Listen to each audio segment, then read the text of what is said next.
আবারও নতুন একটা দিন, নতুন একটা সকাল, নতুন একটা বছর শুরু হয়ে গেল। হ্যালো সবাইকে, আসসালামু আলাইকুম। আশা করি সকলে অনেক ভালো আছো। শীতের কথা আর কি বলবো, যে পরিমাণ শীত কানাডাতে এখন পড়ছে, বাহিরে 5 মিনিট থাকলেই মনে হয় বরফ হয়ে যাব। আজকে ছিল -8 ডিগ্রি। প্রায় 5-7 দিন পর বাসা থেকে বের হয়েছিলাম কিছু প্রয়োজনীয় জিনিসপাতি কেনাকাটা করার জন্য। সকালে ডক্টরের কাছে অ্যাপয়েন্টমেন্ট ছিল, সেখান থেকে ডক্টর দেখানো শেষ করে আমি একটু ডলারামাতে আসি। ডলার স্টোর থেকে তেমন কিছু কেনাকাটা হয় না, কারণ এখানে জিনিসপাতি তেমন একটা ভালো হয় না। তারপরে খুব প্রয়োজনীয় 2-3টা জিনিসের দরকার ছিল, সেগুলো ডলার স্টোরে, জিনিসগুলো ডলার স্টোরে ছাড়া পাওয়া যায় না। তো খুব দ্রুত এখান থেকে সব জিনিসগুলো আমি নিয়ে নিলাম যেগুলো আমার প্রয়োজন। তারপর আমাদের কিছু গ্রোসারির প্রয়োজন ছিল, সেইগুলো কেনাকাটা করার জন্য এখানে মেট্রোতে চলে গিয়েছিলাম। গ্রোসারি বলতে কিছু ফ্রুটসের প্রয়োজন ছিল, আর বাকি সব কিছুই বাসায় ছিল।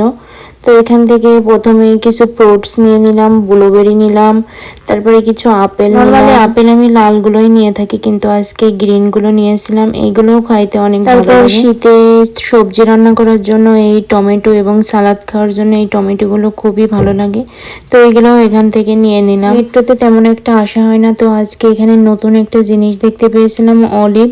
তো আমার হাজবেন্ড বলছিল এগুলো নেওয়ার কথা, তো আমি নেইনি, কারণ এটা আমি কখনোই খাইনি, কেমন হবে আমার জানা ছিল। তবে এটা খাইতে পারলে শরীরের জন্য অনেক অনেক উপকারী। তারপর চারিদিকে আরো কিছুক্ষণ ঘুরে ঘুরে দেখলাম কি ফ্রুটস আছে। এখানে কিছু আম ছিল।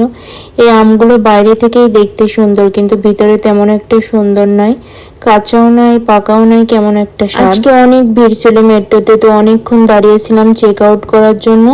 তো ফাইনালি চেক আউট করে আমরা বাসায় চলে আসি। এই পর্যন্তই, দেখা হচ্ছে পরের ভিডিওগুলোতে। তো বাই বাই সবাইকে, আর বেশি বেশি লাইক কমেন্ট শেয়ার করবা।